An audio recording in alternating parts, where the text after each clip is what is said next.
ETF index mutual funds నేర్చుకుని stock మార్కెట్లో రాణించాలనుకుంటున్నారా? వెంటనే ఈ నెంబర్కి కాల్ చేయండి.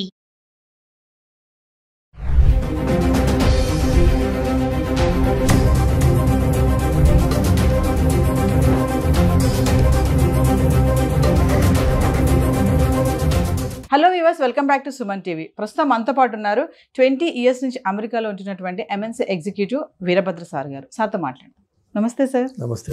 సార్, మన పిల్లలు చదవడానికి అమెరికా వెళ్ళి అక్కడ ఎందుకు చాకరీ చేస్తున్నారు అంటే, సార్ మీరు అక్కడ ఉంటున్నారు కాబట్టి మీరు అక్కడ సిచ్యువేషన్స్ చూస్తూ ఉంటారు. MS చేయాలని, అబ్రాడ్ ఎడ్యుకేషన్గా వెళ్ళాలని ఇక్కడ తాకట్టు పెట్టి EMIలు కట్టి ఏదో అమ్మేసి చేసి ఎట్లా పంపించేస్తున్నారు తల్లిదండ్రులు కూడా. అక్కడికి వెళ్ళిన మన పిల్లలు మరి ఎందుకు ఇలాంటి చిన్న చిన్న దాంట్లో ఇంక చాకరీ అనే అనుకోవాలా అంటారా? అంటే ఏం చెప్తారు సార్ ఒకసారి? నేను చెప్పేది మీ వ్యూవర్స్కి అంత నచ్చకపోవచ్చు, బట్ ఇది ఒక క్రూడ్ అనాలిసిస్. ఇది అందరికీ వర్తిస్తుందంటే మేబీ నాట్. బాగా ఆస్తిమంతులు, ఆస్తిపరులు, స్థితిమంతులకి ఇది వర్తించకపోవచ్చు, బట్ వాళ్ళు కూడా ఈ విషయాన్ని అక్కడ అబ్జర్వ్ చేస్తుంటారు. ఏంటి అంటే, చాలా మటుకు మన పిల్లలు అమెరికాకి ఐవీ లీగ్ లాంటి టాప్ లెవెల్ స్కూల్స్కి అప్లై చేసి వచ్చేటటువంటి జీనియసెస్ తక్కువ ఉన్నారు. కొంతమంది లేరని కాదు, అలా డైరెక్ట్ అందులో అడ్మిషన్స్ సంపాదించి వచ్చిన వాళ్ళు ఉన్నారు. వాళ్ళు దానికి తగ్గ ఫైనాన్షియల్ ప్రిపరేషన్ తోటి వస్తారు, రావాలి. అవి బాగా ఎక్స్పెన్సివ్. అవి $80,000 $80,000 పర్ ఇయర్ ఆర్ $100,000 వేసుకోండి పర్ ఇయర్ మినిమం ఎక్స్పెండిచర్ ఉంటుంది. 2 ఏళ్ళు మీకు మాస్టర్స్ చేస్తే $200,000. దానికి స్తోమత ఉంటే, మీకు చదువు ఉంది, తెలివి ఉంది, ఆ కాలేజ్లో మీకు అడ్మిషన్ వచ్చింది, మీకు స్తోమత ఉంది, రండి. వాళ్ళు వస్తారు, చదువుకుంటారు, they get place really well. తర్వాత మంచి ఉద్యోగాలు వస్తాయి వాళ్ళకి, and they really enjoy high class life. ఇక నెక్స్ట్ లెవెల్లో majority of our Indian students, ఇది జరగడానికి చాకరీలు జరగడానికి కారణం ఏంటంటే, majority of our Indian students, మనము we are predominantly a lower middle class society, Indian society. కొంత మిడిల్ క్లాస్ ఉండొచ్చు, కానీ అప్పర్ మిడిల్ క్లాస్ చాలా తక్కువ. మనంతా మిడిల్ నుంచి లోవరే. పేచెక్ టు పేచెక్ లైఫ్, ఇవన్నీ EMIs బేస్డ్ లైఫ్. ఈ పిల్లలు ఇక్కడ అండర్ గ్రాడ్యుయేషన్ చేస్తారు, BE BTech చేస్తారు. చేసి నాన్న నేను అమెరికాకి వెళ్ళాలి అంటే, మా నాన్న దగ్గర ₹1,00,00,000 లేవు నిన్ను అమెరికాకి పంపించడానికి.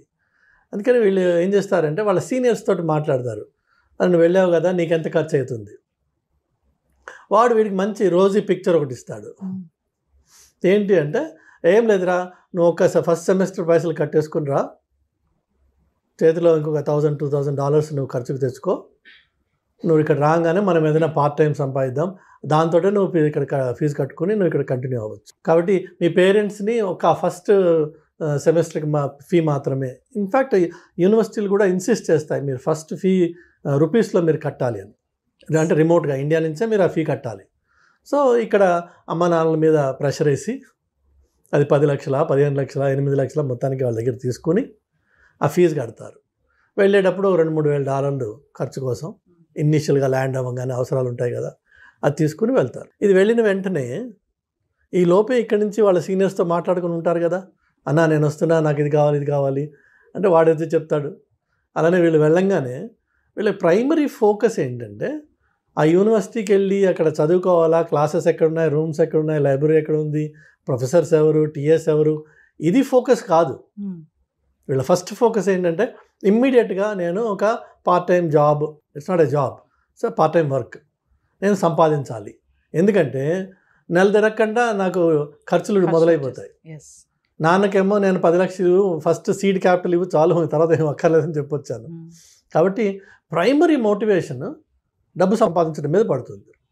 ఆ డబ్బు సంపాదించడానికి వీళ్ళకి ఉద్యోగాలు రావు అక్కడ.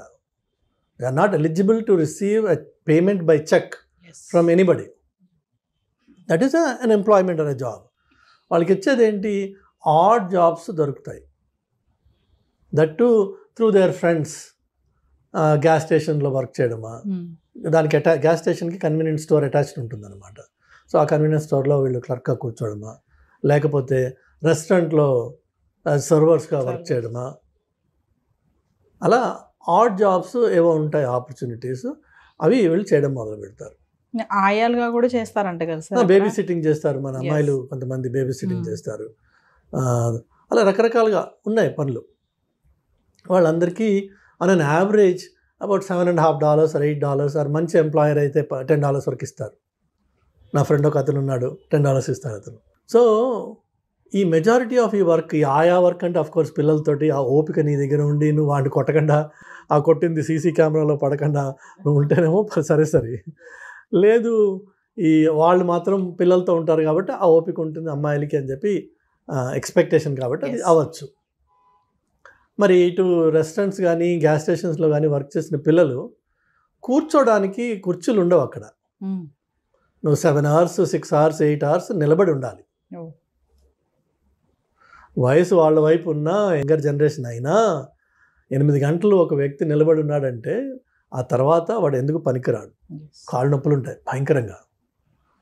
సో వీళ్ళు వర్క్ చేసిన తర్వాత ఇంటికి వెళ్ళి ఏం చేయగలరు? ఏమీ ఉండదు. స్నానం చేసే ఓపిక కూడా ఉండదు, ఒక్కొక్కసారి అన్నం తినే ఇంట్రెస్ట్ కూడా ఉండదు. మహా అయితే 2 బీర్లు తాగి పడుకుంటారు. సో మీరు వచ్చిందేమో అక్కడ స్టూడెంట్గా, మీరు చేస్తున్నదేమో ఈ art job. Me art job becomes your primary focus, your student takes back seat. ఏదో వీక్లీ అసైన్మెంట్స్ ఏదైనా పెడితే అందులో ఇవాళ రేపు ఈ కోవిడ్ టైం తర్వాత కొన్ని కాలేజెస్ ఏం చేసేసాయంటే, మీకున్న 5 సబ్జెక్ట్స్లోంచి ఒక సబ్జెక్ట్కి మాత్రము వారంలో ఒక్కసారి కాలేజీకి రావాలి, మిగిలినవన్నీ మీరు రిమోట్గా ఆన్లైన్లో చూసుకోవచ్చు అని చెప్పి కొన్ని ఉన్నాయి ఫెసిలిటీస్. దాన్ని మనం పరిపూర్ణంగా అడ్వాంటేజ్ తీసుకుని ఆ ఒక్కదానికి మాత్రమే వెళ్ళి రావడము, మిగిలినంతా రిమోట్గా చూసుకోవడం, మన ఓన్ టైంలో ఆ క్లాసెస్ వాచ్ చేసుకోవచ్చు. కాబట్టి వాటికి రిలేటెడ్ ఎక్సర్సైజెస్ ఏవైతే ఉన్నాయో సబ్మిట్ చేసుకోవడము, ఇంకొక కాగితం ఎంఎస్ సంపాదించుకుంటాం. కానీ ఎంఎస్లో నువ్వు నేర్చుకున్నది ఏముండదు అక్కడ. ఎందుకంటే నీ ప్రైమరీ ఫోకస్ అంతా కష్టపడడంతో సరిపోయింది, ఆ కష్టపడిన తర్వాత వచ్చిన నీరసంతో సరిపోయింది, ఆ నీరసం తర్వాత పడుకున్న దాంతో సరిపోయింది. నీకు చదువుకునే టైం ఎక్కడుంది? దానివల్ల జీవితం ఏమైపోతుంది అంటే, నువ్వు స్టూడెంట్ అన్న పేరుతో వస్తావు కానీ ఈ నాన్ స్టూడెంట్ రిలేటెడ్ వర్క్ అంతా చేసి ఈ ఒకసారి డబ్బు సంపాదించడం మొదలుపెట్టాక మరి కోరికలు కూడా ఉంటాయి మనిషికి. అది న్యాచురల్ ప్రాసెస్. అది కోరికలు అంటే ఒక కారు కొనుక్కోవాలనో, లేదంటే మంచి ఫోన్లు కొనుక్కోవాలనో, లేదంటే ఇంటికి పైసలు పంపించాలనో. ఎందుకంటే వాళ్ళకి ఎక్స్పెక్టేషన్ ఉంది. వాళ్ళకి చెప్తావు కదా, నువ్వు నేను పని చేస్తున్నా, ఇక్కడ పైసలు సంపాదిస్తున్నాను. సో వాళ్ళకి ఎక్స్పెక్టేషన్ ఉంటుంది, అక్కడ పంపించాలి వెనక్కి. ఈ వెనక్కి పంపించాలనే ఒక బాధ్యత మీద పడంగానే మరింత స్ట్రెస్, ఇంకా తప్పదు నేను పని చేయాలనే ఎలా అయినా సరే లోకి వస్తుంది జీవితం. చివరికి ఈ పనికిరానికి సర్టిఫికెట్ ఒకటి ఉండి దానివల్ల ఉద్యోగం రాక ఈ సైడ్ జాబే మెయిన్ జాబ్ అయిపోయి ఇందులోనే మమేకం అయిపోయి ఇది ఇల్లీగల్ అని తెలిసి కూడా దాంట్లోంచి బయటికి రాలేని పరిస్థితి వచ్చేసి చివరికి ఈ ట్రంప్ లాంటి మహానుభావుడు రాగానే మనము భయపడడం మొదలు పెడతాం. ఇదంతా చేసింది ట్రంప్ కాదు పాపం, మనమే. అయితే మీరు చూస్తే యాక్చువల్గా ఈ మధ్యకాలంలో ఆన్లైన్లో మీరు న్యూస్ చూసి ఉండొచ్చు, చాలామంది స్టూడెంట్స్ ఈ ఇంటర్వ్యూస్ ఎక్కడైతే పోర్ట్ ఆఫ్ ఎంట్రీలో జరిగే ఇంటర్వ్యూస్లో వాళ్ళ దగ్గర వాళ్ళ ఫోన్ ఓపెన్ చేయించి అన్లాక్ చేసి ఫోన్ తీసుకుని వీళ్ళ వాట్సాప్ చాట్లు, వీళ్ళ ఈమెయిల్స్ ఆ ఆఫీసర్స్ చదివి ర్యాండమ్గా చూస్తారు. అన్నీ ఏం చూస్తారు వాళ్ళు ర్యాండమ్గా, ఎందులో అన్నా జాబ్ అనే మాట ఉందా, అట్లానే నీ బ్యాంక్ అకౌంట్ చూపించమని అడుగుతాడు వాడు. నీకు ఎవ్రీ 2 weeks ఎవరైనా ఒక క్రెడిట్ చేస్తున్నాడు అనుకో, క్యాష్ అయి ఉండొచ్చు, అది ఒక పర్టికులర్ అకౌంట్ నుంచి నీకు ఎవ్రీ 2 weeks పైసలు పడుతున్నాయి, which means you are working part time. So వాడు క్యాష్ ఇస్తున్నా నీకు డబ్బులు పడుతున్నాయి కదా, so which means you are working. నువ్వు మళ్ళీ అక్కడికి వెళ్ళినప్పుడు నీకు నెక్స్ట్ ఎంట్రీ వాడు రిజెక్ట్ చేస్తాడు. అందుకనే స్టూడెంట్స్ ఒకసారి అమెరికాకి వెళ్ళాక మళ్ళీ వెనక్కి రావడానికి భయపడతారు. ఎందుకంటే ఈ లకునాస్ వాళ్ళకి తెలుసు ఎలా పట్టుకోవాలో, ఆ తప్పులు వీళ్ళు చేశారు ఆల్రెడీ.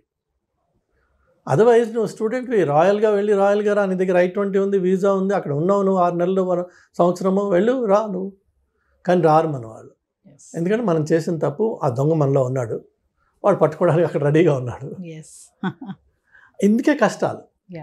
ఇన్స్టెడ్ ఆఫ్ దాట్ నా సలహా ఏంటంటే తల్లిదండ్రులకు కానీ పిల్లలకు కానీ, నువ్వు స్టూడెంట్గా అమెరికాకి నేర్చుకోవడం కోసం అది ఏదన్నా ఒక స్పెషలిస్ట్ స్కిల్ సెట్ నువ్వు సెలెక్ట్ చేసుకో ముందే, దాని మీద వర్క్ చేయి, దాని మీద స్పెషలిస్ట్గా మాస్టర్గా, that's what is masters right. The master అవడం కోసం దట్ టు లోకల్ అమెరికన్ కాంటెక్స్ట్లో ఈ మాస్టరీ ఎట్లా అప్లై చేయొచ్చు అన్నది నేర్చుకోవడం కోసం నువ్వు అక్కడికి వస్తున్నావు, అక్కడికి రావాలి. అంతేగాని అమెరికాలో ఉంటూ నీ నిత్యం జీవితం, నీ ఆలోచన, నీ పనులు, నీ పద్ధతులు అన్నీ ఇండియన్గానే ఉన్నాయి, ఇండియన్ ఓరియంటెడ్గానే ఉన్నాయి. సినిమాలు చూడడం, షికార్లు చూడడం, అన్నా తంబి ఏమని వీళ్ళతోటి తిరగడం, ఇవే ఉంటే నువ్వు అమెరికాలో ఉండి చేసిందేం లేదు. Nothing has changed other than your physical location. You continue to live like an Indian in America. So masters చేస్తూ మాస్టర్స్గా స్కిల్స్ నేర్చుకుని ఆ స్కిల్స్ ఏ డొమైన్కి అప్లై అవుతాయి, ఎలా అప్లై అవుతాయి, అది అక్కడ ఉన్నావు కాబట్టి అది అవకాశం నీకు. For simple example, silly example ఏంటంటే ఇక్కడ మీకు పెట్రోల్ ధర 118 రూపాయల 50 పైసలు అలా ఉంటుంది. అక్కడ మీకు 118 రూపాయల 5005 4 డిజిట్స్ ఉంటుంది, డెసిమల్ తర్వాత 4 డెసిమల్స్ ఉంటుంది. సో ఎందుకు అట్లా? Have you ever asked anybody? So నీ 4th లెవెల్ యాక్యురసీకి వెళ్ళాలి అని చెప్పి ఆ పర్టికులర్ ఫీల్డ్లో ఉంది. In another field maybe no. ఇప్పుడు insurance premiums are always rounded off, there is no pennies anywhere, it's always to the dollar. ఎందుకట్లా? సో మీకు ఈచ్ డొమైన్లో నువ్వు అక్కడ లోకల్గా ఉన్నప్పుడు నలుగురితో మాట్లాడి అడిగి నేర్చుకుని నీ టెక్నికల్ స్కిల్ని ఆ డొమైన్కి అప్లై చేసే అవకాశం ఉంది. అది నీ మాస్టరీ అంటే, అది నువ్వు మాస్టర్స్ చేయడం అంటే. అంతేగాని అక్కడికి వచ్చేసి ఈ సైడ్ కిక్ని మెయిన్ కిక్ చేసుకుని అసలు నీ మెయిన్ ఫోర్స్ని పక్కన పెట్టేటప్పటికి 2 ఏళ్ల తర్వాత అన్ని కష్టాలు మొదలవుతాయి. నీ చేతకానితనంతో నీకు ఉద్యోగం రాదు కాబట్టి నువ్వు మార్కెట్ని బ్లేమ్ చేస్తావు. ఆ బ్లేమ్ మీద నువ్వు పేరెంట్స్కి చెప్పుకుంటావు, నాన్న రావట్లేదు, అమ్మ రావట్లేదు, అమెరికా నాశనం అయిపోయింది, ట్రంప్ వచ్చి ఇది చేశాడు. పాపం ఆయన ఏం చేయలేదు ఇంకా. ట్రంప్ ఆయన వేరే బిజీలో ఆయన ఉన్నాడు, ఇంకా దీని మీద ఫోకస్ చేయలేదు. బట్ పిల్లలు దయచేసి, అలాగే తల్లిదండ్రులు కూడా, వీళ్ళది తప్పు. పేరెంట్స్ కూడా చాలా మంది సార్, ఇప్పుడు అంటే మీరు అన్నారు కదా, ఇప్పుడు పేరెంట్స్ కూడా చాలా మంది ఏంటంటే, ఇగో పంపిస్తున్నాను అక్కడికి వెళ్ళి నువ్వు ఏదైనా జాబ్ చూసుకొని నీది నువ్వు కట్టుకోవాలి అని చెప్పేసి ఇప్పుడు ఎడ్యుకేషన్ లోన్ తీసుకుంటున్నాము. కమింగ్ టు ఎడ్యుకేషన్ లోన్, ఆ ఎడ్యుకేషన్ లో నువ్వే కట్టుకోవాలి, అక్కడ ఏం చేస్తావో మాకు తెలియదు, జాబ్ ఎత్తుక్కో, ఫస్ట్ జాబ్ ఎత్తుక్కో, ఇది ముందు చెప్తారు పేరెంట్స్ కూడా. కొంతమంది ఉన్నారు, అందరూ కాదు, ఖచ్చితంగా నువ్వు జాబ్ ఎత్తుకోవాలి, జాబ్ చేసుకుంటూ నువ్వు చదువుకోవాలి. మరి పేరెంట్స్ మైండ్ సెట్ కూడా ఇలా ఉంది కదా సార్. మరి అయితే పేరెంట్స్కి ఫస్ట్ వాళ్ళకి దయచేసి ఈ వీడియో చూసిన వాళ్ళు గ్రహించండి, అమెరికాకు వచ్చి మీ స్టూడెంట్ జాబ్ చేసే ప్రసక్తి లేదు, అది జాబ్ కాదు.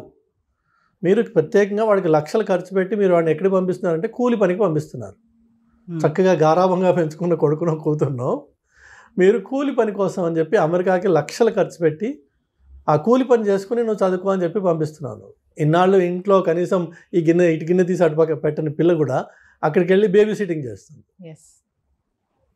బేబీ సిట్టింగ్ అంటే ఏదో ఉత్తినే ముద్దు పెట్టి ఆడుకుంటే సరిపోలా, అన్ని పనులు చేయాలి. డైపర్ మార్చడం నుంచి వాడికి పాలు పెట్టడం వరకు. కొంతమంది పిల్లలు కొద్దిగా పెరిగిన వాళ్ళు కొట్టించుకోవాలి, వాడు పిల్లడు, వాడు like a servant. You are like కాదు, you are a servant. So అది ఒకటి ఎత్తు.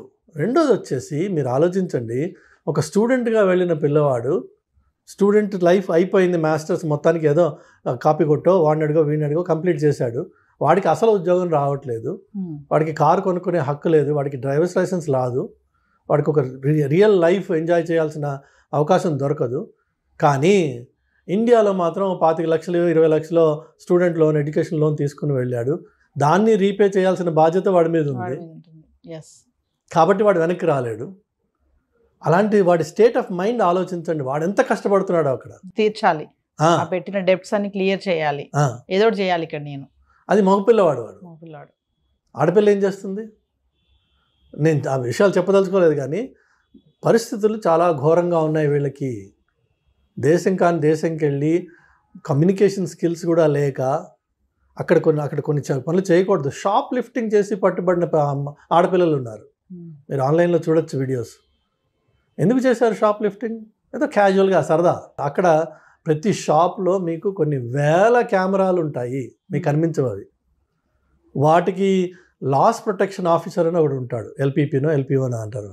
వాడికి ఒక సెపరేట్ రూమ్ ఉంటుంది, క్యాషియర్ వెనక, కస్టమర్ సర్వీస్ వెనక, వాడు ఎవరికి కనిపించడు. ఆ రూమ్లో వాడికి అన్ని మానిటర్స్ ఉంటాయి. అలానే ఇప్పుడు మీరు వేగస్కి వెళ్తే లక్షల్లో మీకు అక్కడ కెమెరాస్ ఉంటాయి.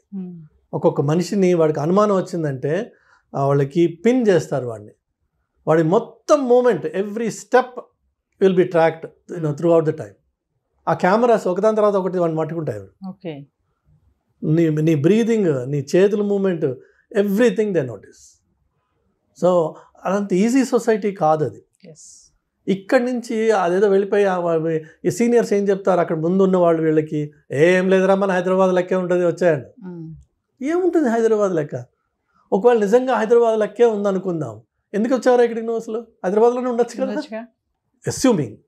లేదు ఇది హైదరాబాద్ కాదు అమెరికా అనుకుందాం. మరి అమెరికా అన్నప్పుడు అక్కడ పద్ధతులు ఏంటి? ఇంటర్నేషనల్ డ్రైవర్స్ లైసెన్స్ తీసుకొచ్చి కొన్ని పనులు చేయొచ్చు, కొన్ని చేయకూడదు. అట్లా అది తీసుకొచ్చి లోకల్ కార్ రెంట్ చేసి అరెస్ట్ అయిపోయిన పిల్లలు ఉన్నారు. Because there is only limited validity for that. కానీ మనకేమో షాక్ ఉంది, కార్ రెంటల్ తీసుకుంటాము. లేన్ చేంజ్ చేయడం అనేది ఇండియాలో మనకు అసలు అలవాటే లేదు. ఇక్కడ లేన్ చేంజ్ అయితే క్యాజువల్, లేన్ మనకి సంబంధం లేదు, డ్రైవ్ చేస్తుంటాం, లేన్ వస్తూ ఉంటాయి అక్కడ. అక్కడేమో లేన్ చేంజింగ్ ఒక డిసిప్లిన్ ఉంది, మనకి ఇక్కడ అలవాటు లేదు. నీ దగ్గర డ్రైవర్స్ లైసెన్స్ ఉంది కానీ నీకు రోడ్ రూల్స్ తెలియవు. తెలియనప్పుడు నువ్వు రోడ్ రూల్స్ తెలియకుండా ఆ రోడ్డు మీద డ్రైవ్ చేస్తే నువ్వు ఆటోమేటిక్గా you will be in trouble. First day second day కాకపోవచ్చు, థర్డ్ డే మేజర్ ట్రబుల్లోకి వెళ్ళచ్చు. ఆ ఒక్క తప్పు నీ జీవితాన్ని మొత్తం మార్చేస్తుంది ఒకసారి. ఎందుకంటే అమెరికాలో సార్ నేను స్టూడెంట్ని నన్ను వదిలేసేయండి అంటే వాడు వదలదు. నువ్వు క్రైమ్ చేసావు, you have to pay for it, plain and simple. Judge కూడా మిమ్మల్ని కొన్ని విషయాల్లో ప్రొటెక్ట్ చేయలేడు, బికాజ్ ఫెలనీ క్రైమ్స్ అని ఉంటాయి, వాటికి మినిమం పనిష్మెంట్ ఉంది. Judge has to give it between 5 to 15 అంటారు. So judge has to give minimum 5 కంటే తక్కువ ఇవ్వలేడు ఆయన, 15 కంటే ఎక్కువ ఇవ్వలేడు. బట్ లా అలా డిక్టేట్ చేసింది కాబట్టి judge also is bound by that. మనకి ఇక్కడ ఏదో మేనేజ్ చేద్దామన్నా, వాడికి ఫోన్ చేద్దామా, వీడికి ఫోన్ చేద్దామా, నీకు ఈ లైఫ్ నుంచి వచ్చి నువ్వు ఆ లైఫ్లో అది నేర్చుకోకుండా అక్కడ తప్పు చేసావు అనుకో, మైనర్ అమ్మాయిల్ని if you try to reach them through any means can put you behind bars for good. ఆ అమ్మాయి చూడడానికి 18-20 ఏళ్ళ అమ్మాయిలా ఉండొచ్చు, నీకు తెలియదు ఆ పిల్ల 13 అయి ఉంది. ఏమన్నా కెలికావు, లైఫ్ గాన్. అమెరికన్ జైల్లో 50% పైన వాళ్ళే ఉంటారు. 50% పైన అమెరికన్ జైల్లో ఇట్లా అది వాళ్ళ కన్సెంట్ ఏజ్. ఈ మైనర్స్ని సెక్షువల్గా అబ్యూస్ అటెంప్ట్ చేసిన వాడు ఇంకా అబ్యూస్ చేయకపోవచ్చు, అబ్యూస్ చేసిన వాడు ఉండొచ్చు, అటెంప్ట్ చేసిన వాడు కూడా will get punishment in jail. నీకు ఇవన్నీ తెలియవు అక్కడ. సో మనం వెళ్ళినప్పుడు ముక్కుసూటిగా స్టూడెంట్గా వెళ్ళాను, స్టూడెంట్గా ఉండాలి, స్టూడెంట్గా నేర్చుకోవాలి, ఈ కొత్త సొసైటీలో నేను బాగుపడాలి అనే ఉత్సాహంతో పిల్లలు వెళ్ళాలి. ఆ ఉత్సాహంతో 2 ఏళ్ల పాటు వాళ్ళ మీద వాళ్ళు పూర్తిగా ఇన్వెస్ట్ చేసి become a real master in something. అప్పుడు ఆ మాస్టర్స్ డిగ్రీకి అర్థం ఉంది, ఉత్తి కాగితం ముక్కకి అర్థం లేదు. సార్ ఫైనల్గా మా పేరెంట్స్కి ఏమైనా చెప్తారా సార్? పేరెంట్స్ దయచేసి మీ పిల్లల్ని పంపించదలుచుకుంటే మీకు ఫైనాన్షియల్ కేపబిలిటీ ఉంటే పంపించండి. అంటే 2 ఏళ్ల పాటు అతను కోర్స్ చేసేదానికి నువ్వు కంప్లీట్గా ఫైనాన్స్ చేయగలవా? 2 ఏళ్ల పాటు అతను లేక ఆమె హాస్టల్లో ఉండి కాలేజ్ క్యాంపస్లో ఉంటూ మంచి స్టూడెంట్గా ఒక లైబ్రరీలో మ్యాక్సిమం టైం స్పెండ్ చేస్తూ అవకాశం దొరికితే కాలేజ్ క్యాంపస్లోనే 20 hours అది అవకాశం దొరికితే, కండిషనల్ అది కాదు. దొరక్కపోయినా నేను నా పిల్లాన్ని ఫండ్ చేయగలను అంటే పంపించు. అంతేగాని ఈ నాకు ఫస్ట్ 10 లక్షలు 5 లక్షలు పెట్టు, నేను మిగిలిన అక్కడ చూసుకుంటాను అని వెళ్తే పిల్లలు విపరీతంగా కష్టపడతారు, మానసికంగా చాలా కష్టపడతారు, చెప్పుకోలేక కష్టపడతారు, విపరీతమైన ప్రెషర్స్ వాళ్ళకి. అనవసరంగా మనం తీసుకెళ్ళి వాళ్ళని ఒక నరకంలో తోసిన వాళ్ళం అవుతున్నాం. ఈ సిచ్యువేషన్ ఇంకా చెడుతుందే తప్ప అది ట్రంప్కి మీరు ఆపాదించవచ్చు. అన్ఫార్చునేట్గా పాపం ఆయన చేసింది ఏం లేదు ఇందులో. పాపం వల్ల వచ్చింది ఏంటంటే మన అప్రోచ్లో వచ్చిన పాపం ఇది. దానివల్ల ఈ సిచ్యువేషన్ ఇంకా చెడుతుంది. ఇప్పుడు ఒక ఊర్లో ఎన్ని రెస్టారెంట్స్ ఉంటాయమ్మా, ఎన్ని లక్షల మందికి వాళ్ళు ఉద్యోగాలు ఇవ్వగలరు? నీ ఫస్ట్ ఇయర్ స్టూడెంట్ ఉన్నాడు కదా అక్కడ, ఆల్రెడీ అక్కడ వర్క్ చేసిన వాడు, ఇప్పుడు కొత్తగా స్టూడెంట్ వచ్చాడు, అదే రెస్టారెంట్లో వాడికి ఏమి ఇస్తాడు? రెస్టారెంట్స్ అయితే పెరిగిపోవట్లేదుగా నీ స్టూడెంట్స్ లాగా, కానీ ప్రతి సంవత్సరం 10,000 మంది దిగుతున్నారు ఒక టౌన్లో. ఎంతమందికి వస్తాయి ఉద్యోగాలు? సో ఇందులో కొంతమందికి వస్తాయి, కొంతమంది రావు. రానివాడు ఏం చేయాలి మరి? ఇప్పుడు హీనంగా బతుకుతున్నారు మన పిల్లలు. దానికి తల్లిదండ్రులు సహకరించి వాళ్ళని పంపిస్తున్నారు అక్కడికి. దయచేసి పంపించకండి. మీ దగ్గర ఆర్థిక స్తోమత ఉంది, మీ పిల్లవాడికి అంత తెలివి ఉంది, వాడు మంచి స్టూడెంట్, ఇక్కడ చదువుకున్నాడు, వాడికి ఫోకస్ ఉంది, అక్కడికి వెళ్తే మరింత బాగుపడతాడు, నేను దాన్ని ఫండ్ చేయగలను, నా దగ్గర డబ్బులు ఉన్నాయి, ఇల్లు అమ్మైనా సరే నేను వాడిని పంపిస్తా, ఇదే నా ధ్యేయం, వండర్ఫుల్, చెయ్యి. అంతేగాని బిడా నేను 20 లక్షలు తీసుకొచ్చా, నేను ఈ 20 లక్షలే నీకు తీసుకెళ్ళు, నువ్వేం చేసుకుంటావు చేసుకో, అక్కడ తర్వాత నుంచి నీదే లైఫ్ అని పంపించొద్దు. పంపిస్తే వాళ్ళు చాలా చాలా చాలా చాలా కష్టపడతారు, నరకానికి మీరు డోర్ ఓపెన్ చేసిన వాళ్ళు అవుతున్నారు. చేయకండి ప్లీజ్.